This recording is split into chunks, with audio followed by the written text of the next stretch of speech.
Hey guys, Throne and Liberty just dropped a 10-minute long director's preview. Now, it's all in Korean, so I went ahead and I watched it. I took notes. I have 2 pages worth of notes that are about this long. We're going to go through them here. I'm going to tell it to y'all in English, all the really exciting stuff. I'll be honest, this was a game I knew was coming, and I was somewhat excited about it. You know, I always check out the new MMOs when they come, especially if they have any kind of cool PvP features and such. And like, after watching the video, right, I got to keep the hype in check. Keep the hype in check. We got some concerns, but it sounds really good. Some of these systems that they have, it sounds like they understand what a lot of people are looking for. Let's get into it. So the first thing they talk about is essentially acknowledging that MMO players, you know, there's a wide range of what people are looking for and what people like in MMOs. You know, they talk about how some people like to explore, some people like to make a guild and try to dominate, right? Kind of be that top tier player in that top tier guild. And other people, right, they just like to make a lot of money. And other people, they just enjoy the social aspect, right? The banter, maybe some role play, all that kind of stuff. It's cool to see that they understand this wide range of MMO players exist. Next, they move into breaking down what Throne and Liberty stands for, and it's actually kind of cool, right? So Throne represents the competition, PvP battles, and the PvP community, essentially. Liberty refers to your freedom to explore the game's world and environment and kind of make your own thing, right? And have fun and just do what you want to do. And the joining word and, extra cool here, they seem to, I mean, I don't know if they really are real gamers or not. Maybe they just talk to some real gamers, right? But they understand that one of the things that makes MMO so special is it breaks down these walls, right? The barrier between nationalities, the barrier between different generation gaps, those are really broken down. It's one of the things that makes MMO so cool, right? It's like you can end up being friends with people in part of the world that, like, maybe you're in a country where, you know, like your country wants to go to war with people in like this other side of the world that are in this other country, and you get to be friends with someone over there and understand kind of what it's like and get these different perspectives. It's one of the beautiful things about MMOs. They tell us that this game was from the beginning developed to be on console and PC. And not only that, but it's not your typical thing where it's made for 2, right? And you got like some weird little port. No, there's going to be completely unique UI experiences depending on which platform you're on. And then yes, you can also do the streaming thing. I wonder if that's kind of talking about, you know, the GeForce experience thing where you can just sort of like stream the game to your phone, like even Lost Ark kind of, you can do this even though it's not an official thing, but you can stream the game. The UI for that looked like it had its own custom UI also. And, you know, it's good to hear. We've got all of the platforms covered, but it's not like a mobile port onto PC. Everything has their own just uniquely created experience. Now, one of the things I appreciated that one of these directors said about this, you know, cross-platform thing is that he specifically did say it is best experienced on PC or console because the value and emotion of an MMO can't be properly experienced on a mobile device. You'll love to hear it. And the next thing they show us is a very interesting take on dungeons, right? They talk about the dungeon having all these multiple layers. It's kind of like 3-dimensional type of deal, but you aren't forced to come in at only one entrance and work your way through and just kind of rush through to the end of the dungeon, always going the same path. Instead, they say that you could essentially have a multiple entrance points into the dungeon, but also that you can skip right to the very end of the dungeon, and you can sort of just pick and choose exactly where you want to go and how you want to go through about this.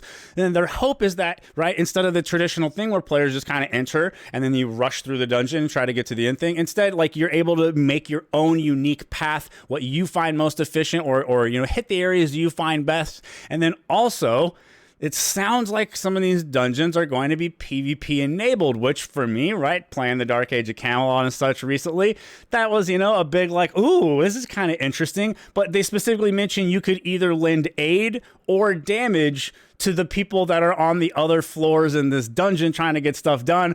Pretty interesting there. They mentioned that the entire world is connected into a single zone. I assume this basically means sort of Black Desert Online-ish, where it's one giant seamless world without a bunch of loading screens, and that everything being connected. Or I wonder if it's also referring to server structure. That's a little bit unsure. There's a couple things they say in here that hints at maybe it's also basically mega servered with like shards or something. I'm not exactly positive what they mean here, but they do say it specifically has to do with because the whole essence of an MMO is that meeting people and forging bonds in the community, such all that kind of stuff.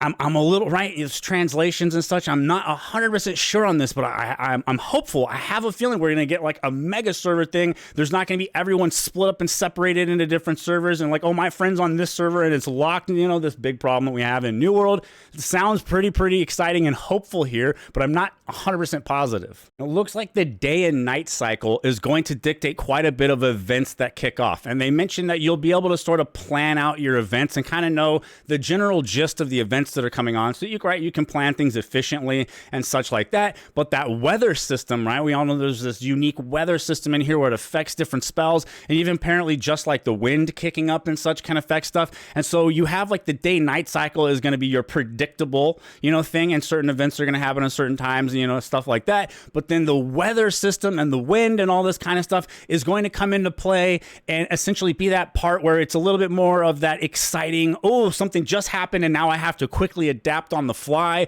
So you're going to kind of get both of those gameplay, aspects in together. Sounds pretty cool right there. Moving on, we get into a little bit of combat talks. And again, the director says something that I think is pretty cool. They acknowledge that the combat is the backbone of an MMO, right? The combat has to be enjoyable. That is one of the things that holds back some older MMOs that have great core gameplay and mechanics from being like super viable to really get into as your main MMO here in the later times, right? Like even Dark Age of Camelot, love the game, love the RVR systems. I don't think any game has ever done it as intelligently as they did, but the engine is very old and the combat's kind of like, not just slower pace, but it feels clunky even, you compare it to something like WoW. People talk about WoW like I'm not a huge, right?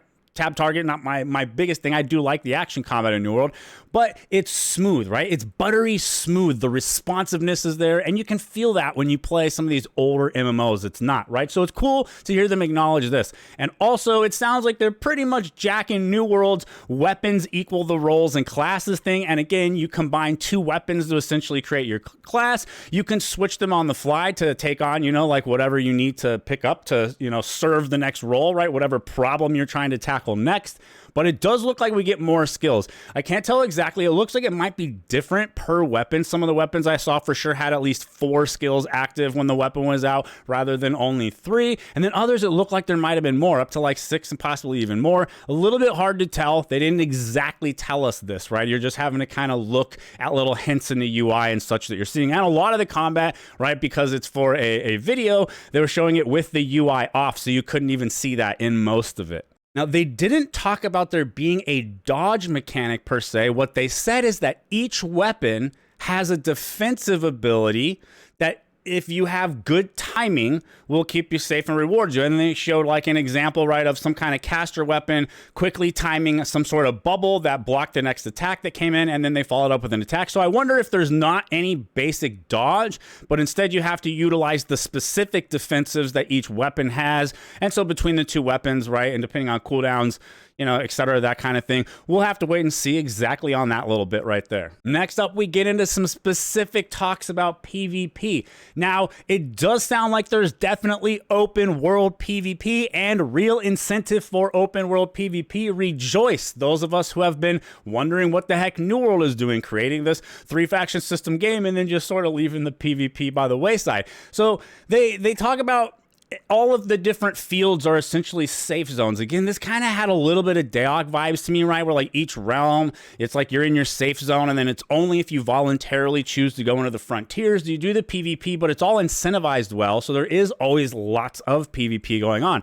So all of the fields are pretty much safe zones all the time until it's time for competition events or raid boss events. And you can check that these are coming up, right? There's in-game timers that will tell you exactly what's going on, so that people who don't want to be involved in PvP don't suddenly find themselves in a zone as it flips over to PvP conflict and get ganked, and have their time ruined. If, you're one of those players that just really hate the PvP, you'll be able to, get out before it's too late and avoid the PvP if you want to, but the PvP is there, and it sounds pretty well incentivized via these competitions and open world raid bosses. This is something I remember from playing on like PvP servers back in the day in like EverQuest and EverQuest 2.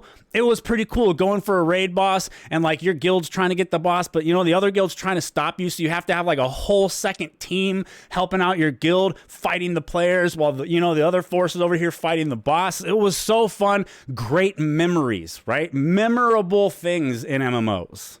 Next, we're going to talk about a little bit of sort of guild war, guild competition thing. There are specific resources, these nodes that you can claim. What do they call them here? They are called the possession stones. And there's two different kinds of possession stones. And if you control these possession stones, it gives you special, basically it sounds like buffs. I right away, my brain went to like relic buffs from Dark Age of Camelot, but instead of being for like a whole realm, it's specific to your guild. They boost up your guild, and they also unlock access to you to harvest special raw resources and such that not everyone's going to have access to. So again, we've got some pretty strong incentive for PvP here again. And right, only guilds can claim these. And then it sounds like they're going to have to essentially do sort of like a guild war thing. This part sort of sounded a little bit New World like with the actual, war times. And you have to really, they make a point of talking about how you have to be very strategic with the way you either defend or the way the attackers approach these objectives to try to claim them, right? It sounds pretty fun. Next, we get into a little bit of these finer details that sometimes get forgotten, and they really do make, sometimes it's the little things, right? Like even just like with relationships, right? Sometimes it's the little things that just get to you over time and start to wear on you, right? And so they talk about things like NPCs having very detailed facial expressions and such, and then they show some examples, right? And it looks pretty good. Like when they're talking, right? It's always weird when the characters look like lifeless, right? And the text is coming out, but you don't really see the facial expression and the mouth movement and everything kind of lining up and making it feel like a real alive world. Of course, they know people like to make attractive looking characters these days in their MMOs, so they specifically point out that they made sure that they have visually appealing, attractive models for your character creator. But not only that, one of the things I thought was pretty cool is instead of having to sit in there and fiddle with sliders until you get a character, like say you're someone who likes to try to make a character who looks like you, they have an AI feature mode now where you can upload your photo and then you just select your photo and the AI will boom, just like spit out a character that looks as close as possible to the photo of you or whoever that you uploaded, who you want your character to look like, and then you can tweak it and adjust it from there. They also make sure to let us know that you can continue to customize your character during play. I assume this means after post character creation that there will be some kind of, right, like customized barbershop, etc. type feature where you can keep tweaking the way your character looks so that I'm the kind of person, I like at the very start of the game, right? I don't love to sit there and spend hours and hours doing it, right? So if I can just kind of do a real quick thing and then get into the game, and then later, right after I've got some downtime when I'm just chilling and I don't want to do anything intense, perfect time to sit in there and like tweak with your character until you make it look cool. Really awesome to hear that they've got that going on. Now here's one of the big ones, guys. Here's one of the big ones. They have a section in here where they specifically talk about optimization. And they say that it spent, quote, tremendous amount of time working on optimization because they plan to have massive amounts of players on screen in one area at the same time. They promise to you that the game will run as smooth as is possible.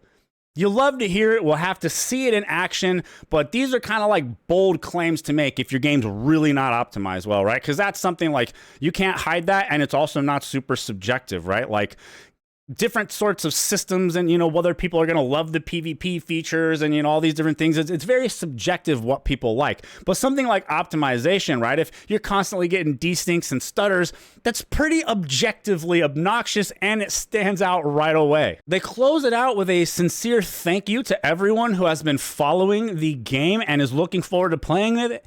as well as a promise another promise here, that they will do their absolute best to live up to everyone's expectations. As you know, that might be impossible for some people, right? Some people get crazy expectations, like even things the game didn't say it's going to do. I've had people have expectations of me before where I was like, where'd you even get that expectation? I told you the exact opposite. So you're not going to be able to meet everyone's expectations always, but hopefully. For me personally, the big thing the big concern I have, or what I haven't heard yet that I need to know about before I really get really get super hyped and excited, is how's the game going to be monetized? Please don't ruin it with pay to win. Coming back to their original, thing, talking about what the "and" means, right? And how it kind of breaks down those walls between the generational gaps and the nationalities and such. I think pay to win is a thing that can sort of ruin that, right? Because those real life things come in and start to matter inside of the game if you make the game pay to win. So, fingers crossed that we're not going to deal with some pay to win stuff. I hope you guys enjoyed this little breakdown. I will link the full video if you want to go over and watch it all. It's pretty cool. I recommend taking a look at it if you want to. And thank you very much to the patrons and the YouTube members that support me doing this. Really appreciate you guys. I'll catch you in the next one.